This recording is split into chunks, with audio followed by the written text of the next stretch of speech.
El programa federal que protege a algunos jóvenes inmigrantes de la deportación, que fue establecido durante el gobierno del expresidente Barack Obama y que el presidente Donald Trump quiere cancelar, al parecer seguirá en vigor por al menos un año más. Esto podría ser así debido a que la Corte Suprema no abordó el viernes el pedido del gobierno de Trump de decidir para principios del verano si su propuesta de cancelar el programa era legal o no. El programa Acción Diferida para los Llegados en la Infancia, DACA por sus siglas en inglés, ha sido protegido por varias cortes federales. Basados en las prácticas regulares de la Corte Suprema, lo más pronto que los jueces podrían escuchar los argumentos del caso sería este otoño, si es que deciden escucharlo. Si la presentación de argumentos ocurre en octubre, probablemente no haya una decisión antes del 2020, cuando podría afectar la campaña presidencial. El gobierno nunca solicitó una suspensión de los fallos, lo que nos indicó que ha estado al tanto desde el principio de que no hay verdadera premura para resolver estos temas importantes, dijo Theodore Boutros Jr., abogado en Los Ángeles que representa a algunos inmigrantes jóvenes que impugnaron los planes del gobierno. Trump y el Congreso podrían dar carpetazo al asunto en la Corte si alcanzan un acuerdo sobre el DACA, incluso tal vez durante las negociaciones para poner fin al cierre parcial del gobierno. El caso figura entre los diversos asuntos importantes que aparentemente la Corte ha decidido no incluir en sus fallos calendarizados para finales de junio. Otras apelaciones pendientes incluyen las restricciones al aborto en Indiana, si la ley federal contra la discriminación laboral protege a la comunidad LGBT, y la política de Trump de restringir el servicio militar a los transexuales. La Corte también tendrá que pronunciarse en torno a una solicitud separada del gobierno para permitir la entrada en vigor de la política sobre los transexuales incluso antes de que se emita un fallo sobre el tema. En el ámbito de la inmigración, el gobierno intentó poner fin al DACA en 2017, pero cortes federales en California, Nueva York y Washington, después de Cristo, lo han impedido. Un juez federal en Texas declaró ilegal el programa, pero sin ordenar que se suspendiera. El DACA ha protegido a unas 700,000 personas traídas ilegalmente a Estados Unidos cuando eran menores, o que siendo menores vinieron con familias que se quedaron después de que sus visas vencieron. El gobierno de Obama implantó el DACA en 2012 para otorgar permisos de trabajo y amparar de la deportación a personas para las que, en muchos casos, Estados Unidos es el único país en el que recuerdan haber vivido. El gobierno de Trump ha dicho que procedió a poner fin al programa frente al riesgo de que Texas y otros estados presentaran una demanda, lo que aumenta la probabilidad de que concluya en forma caótica. El exsecretario de Justicia Jeff Sessions determinó que el DACA era ilegal porque, para empezar, Obama carecía de autoridad para implantarlo. Sessions citó un fallo emitido en 2015 por una corte federal de apelaciones en Nueva Orleans que bloqueó una política separada de inmigración que Obama puso en marcha, y también detuvo la expansión del DACA. A la larga, Texas y otros estados con gobernadores republicanos interpusieron una demanda y consiguieron una victoria parcial en una corte federal en Texas.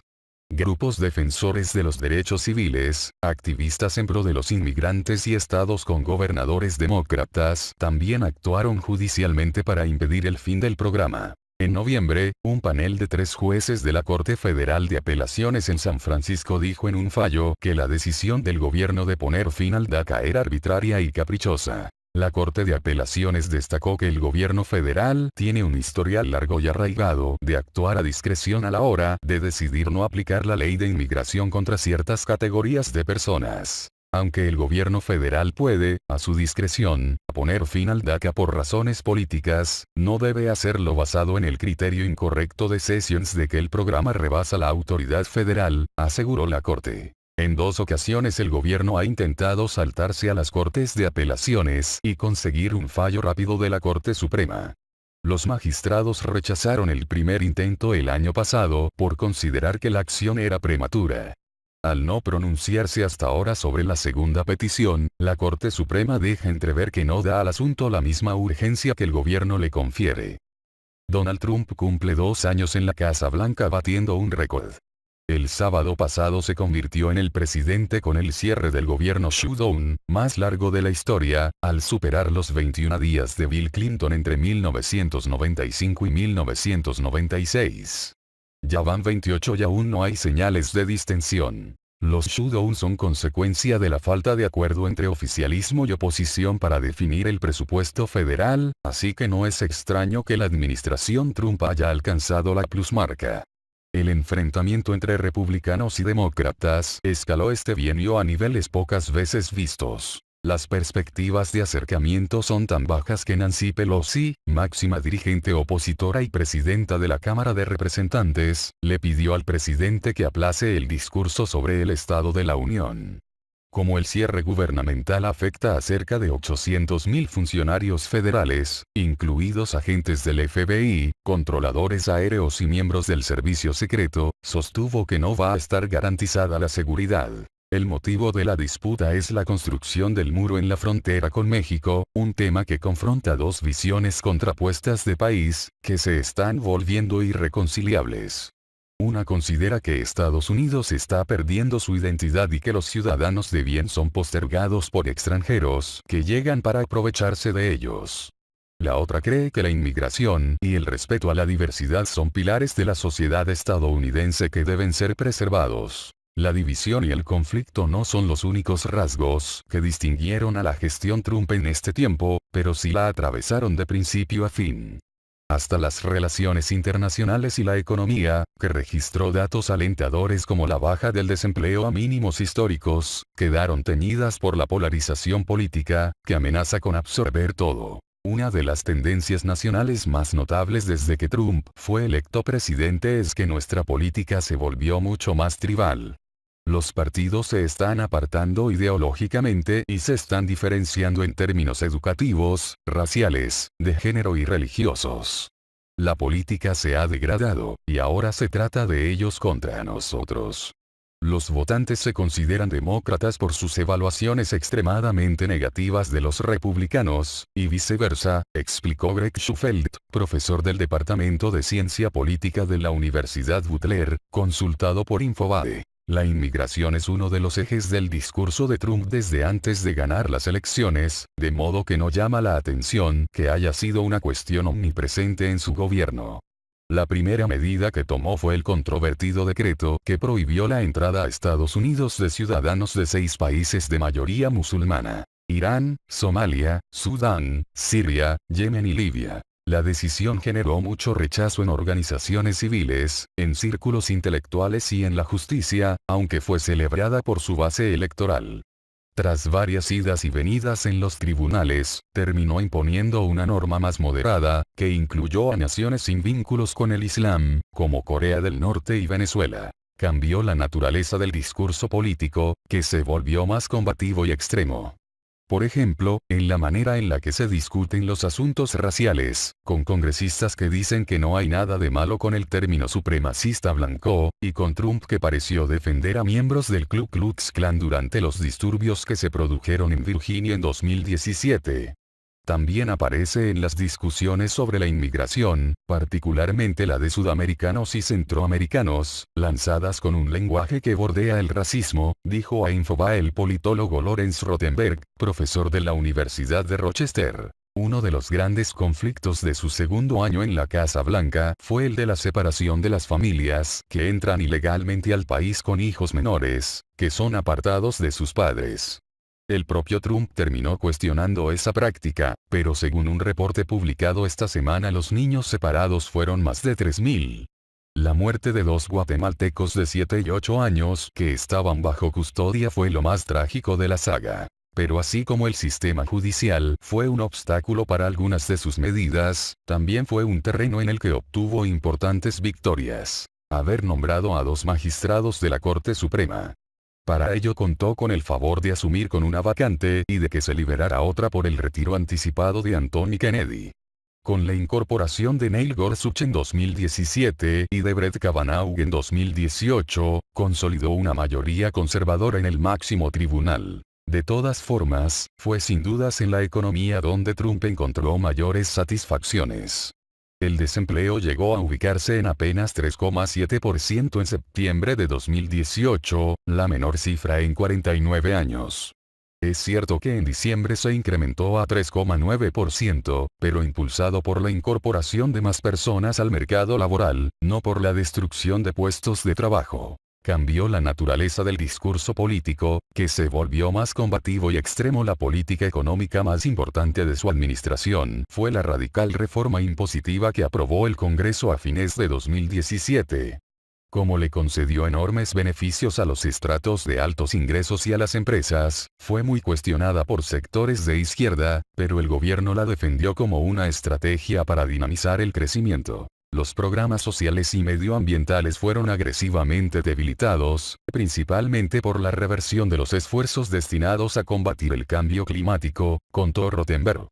Los recursos económicos fueron sustantivamente dirigidos hacia la clase alta, en particular en los estados rojos, que favorecieron a Trump y a los republicanos.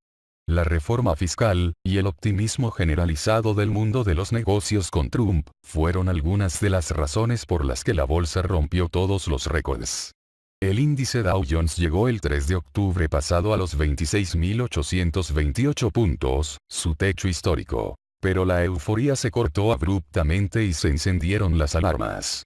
Las acciones perdieron todo lo ganado en el año en los meses siguientes, y el Dow terminó en niveles de septiembre de 2017. La principal causa, los temores que despierta el estilo confrontativo del presidente, que se ve en su inédito enfrentamiento público con la Reserva Federal por subir la tasa de interés, y en la pelea que marcó la segunda parte de su gobierno, la guerra comercial con China. La imposición de aranceles a las importaciones del gigante asiático, con la que buscó reducir el sostenido déficit comercial de Estados Unidos, desató una escalada de acciones y reacciones. Como si fuera poco, el resultado fue el opuesto al buscado. Según los últimos datos oficiales publicados por China, el déficit estadounidense llegó al máximo registrado, 323.000 millones de dólares. Desde que Trump y Xi Jinping se reunieron el 1 de diciembre en Buenos Aires, tras la cumbre del G20, hay expectativas de que se llegue a una tregua. El 30 de enero, Beijing enviará a Washington al viceprimer ministro Liu He, máximo responsable económico, en un intento por sellar la paz. Pero el desenlace es incierto. El caos ha reinado en el campo político, con un sorprendente nivel de rotación en los cargos altos del gobierno y en el gabinete. El caos ha reinado en el campo político, con un sorprendente nivel de rotación en los cargos altos del gobierno y en el gabinete, un diseño poco ortodoxo de las políticas, y tuits interminables que a veces son contradichos al día siguiente, sostuvo Clyde Wilcox, profesor del Departamento de Gobierno de la Universidad de Georgetown, en diálogo con Infobae. La sensación de caos es bastante notoria en la política exterior, atravesada por muchos conflictos, además del mencionado con China. Los choques más desconcertantes son los que mantuvo Trump con los socios tradicionales de Estados Unidos, los países de la Unión Europea. El descreimiento en el multilateralismo lo llevó a dejar importantes pactos globales, que habían sido suscritos por sus antecesores, como el acuerdo nuclear con Irán, el de París por el cambio climático y el de las migraciones. Es lo que impidió la firma de un documento conjunto en el G7 de Canadá. El mayor cambio en términos de políticas es una serie de acciones que parecen destinadas a hacer muy feliz a Vladimir Putin, dijo a Infobae Kenneth DeWalt, profesor emérito de ciencia política de la Universidad de Florida. Trump ha manifestado abiertamente su admiración por líderes autoritarios y condenó a aquellos que lideran democracias. Socavó una serie de entendimientos globales que habían hecho mucho por preservar la paz y el orden. Le pidió a su fiscal general que abriera causas criminales contra sus oponentes, y recién nos enteramos de que el FBI abrió en 2017 una investigación para determinar si era agente ruso o un cómplice involuntario en una conspiración para imponer políticas favorables a Moscú. La injerencia rusa en las elecciones de 2016 para impulsar la candidatura de Trump fue probada por la investigación que realiza el fiscal especial Robert Mueller, que se convirtió en un gran dolor de cabeza para el presidente. Rudolph Giuliani, abogado personal de Trump, admitió el jueves que pudo haber existido colusión entre miembros de su equipo de campaña y agentes rusos, aunque excluyó al mandatario de cualquier arreglo. Cuando los miembros del Congreso y el presidente se concentran en sus diferencias, se hace difícil alcanzar un compromiso, y genera resentimiento. Otro frente externo es Corea del Norte.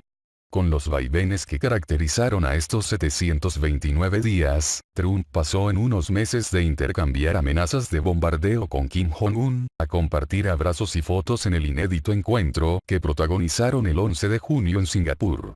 La promesa de paz duradera y desnuclearización de la península aún está lejos de materializarse, pero el acercamiento fue un avance incuestionable. Por otro lado, en un nuevo giro sorpresivo, Trump anunció en diciembre que iba a retirar todas las tropas estadounidenses de Siria.